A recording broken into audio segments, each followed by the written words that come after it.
जिनसे आप प्यार करते हो उन्हें अपनी लाइफ से जाने देना उतना आसान नहीं होता। जिंदगी हमेशा अलग अलग मोड़ पर आपको उनकी याद दिलाती रहती है और आप उनके पास खींचे चले आते हो। हेलो फ्रेंड्स, आज मैं आपको इसी ब्यूटीफुल सी थीम पर based marriage is a crazy thing एक कोरियन मूवी एक्सप्लेन करने वाला हूँ। इस मूवी की रिलेशनशिप को बहुत ही कॉम्प्लेक्स तरीके से दिखाया गया है जो कई लोगों को गलत लग सकती है और कई लोगों को सही। तो बिना किसी देरी के एक्सप्लेनेशन स्टार्ट करते हैं। मूवी स्टार्ट होती है और हम हमारे मेन कैरेक्टर यंग को देखते हैं। उसकी आज एक फ्रेंड की शादी थी, उसकी मदर भी यहाँ आई थी, तो उसे लगता है कि यंग की जल्द से जल्द शादी हो जाए। मदर ने यंग के एक फ्रेंड से बात की, कहा कि इसके लिए भी एक अच्छी लड़की ढूंढ देना। अब इसी वजह से फ्रेंड यंग की एक ब्लाइंड डेट फिक्स कर देता है। उस लड़की ने KFC के सामने न्यूज़पेपर हाथ में रखकर खड़ा होने के लिए कहा था। बहुत टाइम हो जाता है पर फिर भी वो लड़की वहाँ पर नहीं पहुँचती। वहाँ पर और एक लड़का था जो सेम न्यूज़पेपर हाथ में रखकर खड़ा हुआ था। थोड़ी देर और गुजर जाने के बाद वो लड़का अनय हो गया और वहाँ से वो चला जाता है। तभी वो लड़की वहाँ पर आई जिसका नाम था यूनी। यूनी कहती कि मेरी बस चली गई थी, इसी वजह से मैं थोड़ी सी लेट हो गई। ये दोनों स्लोली एक दूसरे के बारे में जानने लगते हैं। वो वहाँ पर टेम्परेरी जॉब करता है, उसके पास ज़्यादा पैसे नहीं, कैसे तैसे कर कर अपने आप का वो ख्याल रख सकता है। यंग ने हमसे कहा कि जिस तरीके से ब्लाइंड डेट्स होती है उसी तरीके से ये डेट भी हमारी ज़रा ऑकवर्ड थी, पर वो भी बहुत सारी डेट्स पर गया हुआ था, तो इस वजह से एक दूसरे से वो अच्छी तरीके से बात करते हैं। इसके बाद ये दोनों मिलकर एक मूवी देखने के लिए आए। मूवी देखने के बाद यूनी ने कन्फेस किया कि कल भी मैं एक ब्लाइंड डेट पर आई हुई थी, कल भी मैंने यही मूवी देखी थी। इस मंथ में वो बहुत बार ब्लाइंड डेट पर जा चुकी है। उसे शादी तो करनी है, पर अब उसे लगता है कि अगर शादी करने के लिए इतने सारे ट्रबल उठाने पड़े तो क्या ये वर्थ इट है। यंग भी समझ गया कि वो बोर हो रही है, तो इस वजह से जिस तरीके से हर डेट पर वो रूटीन फॉलो करता था आज वो नहीं करता। ये दोनों मिलकर ड्रिंक के लिए जाते हैं। यूनी आज बहुत ड्रंक हो गई थी। इन्होंने बहुत सारी बातें की। रात में आज लेट हो चुका था, इन्हें टैक्सी भी मिल नहीं रही थी। यंग कहता है कि हम आसपास के मॉडल पर चलते हैं। यूनी कहती कि ठीक है, क्योंकि इतनी रात में टैक्सी का फेयर भी बहुत ज़्यादा होगा। इसके बाद ये दोनों मॉडल पर आए और इंटीमेट हो जाते हैं। यंग ने पूछा कि जो दूसरा लड़का था जिसके हाथ में न्यूज़पेपर था, क्या वो भी तुमसे मिलने के लिए आया था। यूनी कहती कि हाँ, वो मुझसे कल रात इंटरनेट पर मिला था। यंग ने कहा कि तुम्हें उससे ही मिलना चाहिए था, वो स्मार्ट था, अमीर लग रहा था। मुझे लगता है कि तुम वहाँ टाइम पर पहुँच गई थी। तुमने हम दोनों को देखा और तुमने मुझे चूज़ किया। अगर मेरे पास भी यही चॉइस होती तो KFC में बहुत ही एक ब्यूटीफुल सी लड़की थी, उसके साथ आज मैं यहाँ होता। यूनी ने कहा कि अगर वो तुम्हारे साथ होती तो तुम फिर से वंडर करते, अगर मेरे साथ डेट पर जाते तो क्या होता। यंग इस पर बहुत हंसता है। नेक्स्ट डे हम यंग को अपने कॉलेज में पढ़ाते हुए देखते हैं। वहाँ पर एक स्टूडेंट थी जो उसे बहुत पसंद करती थी। उसने फिर उसे अप्रोच किया। कहती है कि आपने जिस वीडियो के बारे में बताया था, क्या मैं आपके साथ वो देख सकती हूँ। अगर आप आपकी डिश नहीं देना चाहते तो आपके घर पर आकर मैं देख सकती हूँ। यंग के पास वैसे भी ज़्यादा कुछ चॉइस नहीं थी, तो इसके लिए वो हाँ कहता है। नेक्स्ट सीन में हम देखते हैं यंग अपने फ्रेंड और फ्रेंड की फियांसे के साथ डिनर पर आया हुआ था। उसका फ्रेंड कहता है कि अब तुम्हें भी सेटल हो जाना चाहिए। कितने दिनों तक तुम इसे ब्लाइंड डेट पर जाते रहोगे। पिछली ब्लाइंड डेट का हुआ क्या था, तुमने इसके बारे में भी मुझे नहीं बताया। यंग इसके बारे में कुछ भी नहीं बोलता, पर उसे यूनी की याद आई थी। यूनी का ही फिर उसे कॉल आ गया। उसने कहा कि कल मैं फ्री हूँ, हम मिल सकते हैं। यंग भी इसके लिए एक्साइटेड था। ये दोनों फिर बाइसिकल की राइड पर गए। यूनी ने कन्फेस किया कि सच में यंग उसे उस दूसरे न्यूज़पेपर वाले से अच्छा लगा था। इसके बाद ये दोनों एक होटल में आए और इंटीमेट हो जाते हैं।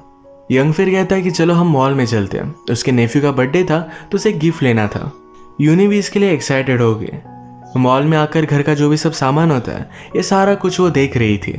इन दोनों को एक साथ देखकर सेल्स वूमन कहती है तुम दोनों की जोड़ी बहुत ही अच्छी लगती है।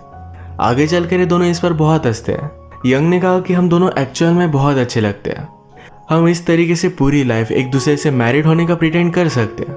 सिर्फ वीकेंड्स पर एक दूसरे से मिलेंगे। हमारे फ्रेंड्स, मेरी मदर को लगेगा कि हम एक्चुअल में मैरिड कपल हैं। यूनी भी इस पर बहुत हंसी। कहती है मैं हमेशा तुम्हारी मदर, फ्रेंड से कंप्लेंट करूंगी कि तुम घर में कुछ भी काम नहीं करते। जिस तरीके से मैरिड कपल हमेशा एक दूसरे के खिलाफ कंप्लेंट करते रहते हैं, उसी तरीके से हम प्रिटेंड करेंगे। इन दोनों को लगता है कि हर मैरिज में बहुत सारी प्रॉब्लम्स होती है। इन दोनों की अब जो रिलेशनशिप है वो मैरिज के बाद नहीं रहेगी। इसके बाद रात में एक बहुत ही हाइटेड रेस्टोरेंट पर आए जहाँ से व्यू बहुत ही ब्यूटीफुल था। यंग कहता है कि कभी कभी मैं सोचता हूँ कि गॉड को हमेशा इसी तरीके से ब्यूटीफुल व्यू दिखता होगा। फिर उसने आगे कहा पर इस मोमेंट में जब मैं तुम्हारे साथ हूँ तो मुझे लगता है कि तुम ही सबसे ज़्यादा ब्यूटीफुल हो। यूनी को ये बात बहुत पसंद आई थी। वो कहती है मैरिज में हमेशा इसी तरीके से प्रिटेंड करना पड़ता है, एक दूसरे से हमेशा अच्छी बातें करनी पड़ती है। अब घर जाते वक्त यूनी ने उससे कहा मेरी और एक ब्लाइंड डेट है, क्या मुझे वहाँ पर जाना चाहिए। यंग ने कहा तुम्हें जो अच्छा लगे वो तुम कर सकती हो। वैसे भी उसे लगता है इन दोनों में कभी भी चीज़ें वर्कआउट नहीं कर सकती। वो यूनी से कहता है तुम शादी नहीं तो एक पैकेज ढूंढ रही हो, तुम्हें एक वेल सेटल हस्बैंड चाहिए जिसके साथ तुम बहुत ही सेफ रह सको, जो मैं तुम्हें कभी भी दे नहीं सकता। अगर हम दोनों ने शादी की तो हम कभी भी एक दूसरे पर ट्रस्ट नहीं कर पाएंगे, हम दोनों एक दूसरे पर चीट करते रहेंगे, हमेशा एक दूसरे से झूठ कहते रहेंगे। इस तरीके का मैरिज उसे नहीं चाहिए। यंग को लगता है कि यूनी जो मैरिज करना चाहती है ये आइडिया ही गलत है। यूनी ने कहा कि तुम जो कह रहे हो सब कुछ सच है, पर मैं मैरिज में अच्छी तरीके से प्रिटेंड कर सकती हूँ, ये सब कुछ बहुत ही ठीक है। वो कहती कि मैं चीट करूंगी पर कभी भी पकड़ी नहीं जाऊंगी। इसके बाद हम देखते हैं कि मूवी में थोड़ा सा टाइम गुजर चुका है। यंग की जो स्टूडेंट थी एक दिन वो रिवर के पास उसके साथ मूवी देखती है। उसने उसे किस कर लिया, कहा कि जब मैंने तुम्हें फर्स्ट टाइम देखा था तभी तुम मुझे बहुत अच्छे लगे थे, पर यंग उसे उतना रिस्पॉन्स नहीं देता। स्टूडेंट ने पूछा क्या तुम्हारी लाइफ में कोई और है, क्या तुम किसी और से प्यार करते हो। यंग कहता है कि हाँ, वो उसके साथ कोई भी रिलेशनशिप नहीं रखना चाहता था। अब नेक्स्ट सीन में यंग फिर से अपने फ्रेंड और फ्रेंड की फियांसे के साथ बार में आया हुआ था। कल ही उन दोनों की शादी थी, पर ये दोनों बहुत झगड़ रहे थे। उसका फ्रेंड भी बहुत ज़्यादा कन्फ्यूज हो गया था। फिर से उन दोनों की फाइट हो गई और उसकी फियांसे वहाँ से चली गई। फ्रेंड यंग से कहता है कि मैं अपने आप पर डाउट कर रहा हूँ, क्या मुझे सचमुच में शादी करनी चाहिए। कल मैं अगर शादी में ना हूँ तो ज़्यादा सरप्राइज मत होना। अगले सीन में उसकी शादी हो जाती है। बहुत सारे दिन बीत चुके थे। यंग यूनी से नहीं मिला था। उसे पता था इस मैरिज में यूनी आएगी ही। वो हर जगह पर सिर्फ उसे ही ढूंढता है। फाइनली उसे वो दिख गई। मैरिज हो जाने के बाद ये सारे मिलकर हैंग आउट कर रहे थे। उस दिन यंग ने यूनी के साथ अपने नेफ्यू के लिए 5 टर्टल्स गिफ्ट लाए थे। वो यूनी से कहता है कि उसमें से एक टर्टल गुम हो गया। मैंने उसे ढूंढने की बहुत कोशिश की, क्या तुम मेरे साथ फिर से एक टर्टल बाय करने के लिए चलोगी। यूनी कहती कि जब 5 के 5 खो जाए तो मुझे कॉल करना, मैं तुम्हारे लिए फिर से बाय कर दूंगी। इसके बाद मूवी में और टाइम गुजर चुका था। यूनी को भी यंग की याद आई थी तो उसे कॉल करती है। ये दोनों फिर से मिलते हैं। यंग उसे कहता है मैं सारे टर्टल गुम होने का वेट कर रहा था ताकि मैं तुमसे मिल पाऊँ। आजकल यूनी एक डॉक्टर को डेट कर रही है। यंग उसे कहता है कि तुम्हारे लिए सही है, तुम्हें इससे बहुत ही अच्छी तरीके से स्टेबिलिटी मिल सकती है। इन दोनों ने फिर से आज एक दूसरे से बहुत सारी बातें की। यूनी से पूछती है क्या हम कोई होटल बुक करें। यंग कहता है मैं मेरी मदर को हॉस्पिटल में देखने के लिए जाने वाला हूँ। ये दोनों हॉस्पिटल पहुंचे। यंग अकेला ही जाने वाला था, पर उसे कहता है क्या तुम भी मेरे साथ आ सकती हो। यूनी भी इसके लिए हाँ कहती है। वो मदर से मिली और मदर को भी वो बहुत पसंद आई थी। वो उनके लिए एप्पल छील देती है। यंग सोचता है कि हम सब लोग कितने परफेक्ट लग रहे हैं, एक फैमिली की तरह। इसके बाद ये दोनों एक होटल में आ गए, फिर से एक साथ इंटीमेट हो जाते हैं। मूवी में अब फिर से थोड़ा सा टाइम गुजर चुका था। यूनी की शादी उस डॉक्टर से फिक्स हो गई थी, पर फिर भी वो यंग को मिलने के लिए बुलाती है। वो कहती कि हम दोनों में बहुत सारे झगड़े चल रहे हैं छोटी छोटी बातों को लेकर। हमें एक घर लेना था, हम इस पर बहुत मन से झगड़ रहे हैं। अगर पहले ही इतनी सारी चीज़ें कॉम्प्लिकेटेड है तो मैरिज के बाद कितनी होगी। यंग इस पर हंसता है और कहता है कि मेरे फ्रेंड और उसके फियांसे के साथ भी यही हुआ था।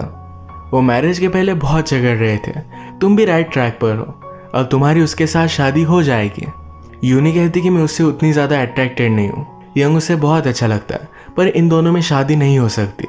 इसके बाद यूनी उसके साथ शॉपिंग मॉल पर गए। वहाँ पर अलग अलग चीज़ें बाय करती है। अपना वेडिंग ड्रेस ट्राई कर यंग को दिखाती है। अपने हस्बैंड के साथ जो उसने घर बाय किया था यहाँ पर वो यंग को लेकर आई।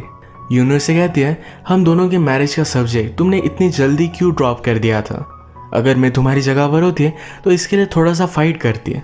यंग ने कहा कि मैं मैरिज में हमेशा तुमसे झूठ कहता, उसे इस तरीके की रिलेशनशिप नहीं चाहिए।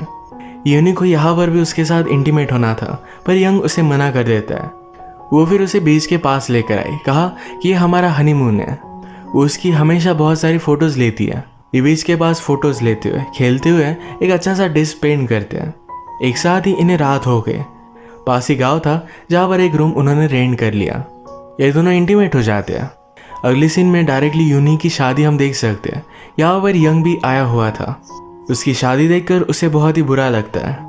यंग हमेशा यूनी की फ़ोन कॉल का वेट करता था। उसे लगता था कि कभी ना कभी तो उसे कॉल करेगी है, और एक दिन एक्चुअल में उसने उसे कॉल कर दिया।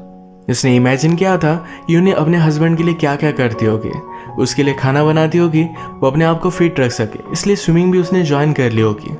जब वो यूनी से मिला तो ये सारी चीज़ें उससे वो पूछ लेता है और एक्चुअल में यही सब हो रहा था। उसने पूछा कि मैरिज तुम्हें लगता कैसे है। यूनी ने कहा कि हम दोनों मिलकर अलग अलग लोगों से मिलते हैं, हमेशा दिन का एक ही रूटीन होता है। ये चीज़ें उसे अच्छी तो लगती है, बस सब कुछ बहुत ही बोरिंग है। इसी वजह से आज वो यंग से मिली थी। उसने यंग से पूछा, क्या तुम अभी भी अपनी फैमिली के साथ रहते हो? यंग कहता है कि मेरे पास ज़्यादा पैसे नहीं, इस वजह से उसे घर पर ही रहना पड़ता है। यूनी कहती कि मेरे पास थोड़े से पैसे हैं, इससे तुम अच्छा घर रेंट कर सकते हो। यूनी ने उसे पैसे दिए और नेक्स्ट सीन में यंग के घर पर वो थी। उसके पूरे घर में अलग अलग चीज़ें वो बाय करती है। अपनी तरीके से उसका पूरा घर उसने सजा दिया था।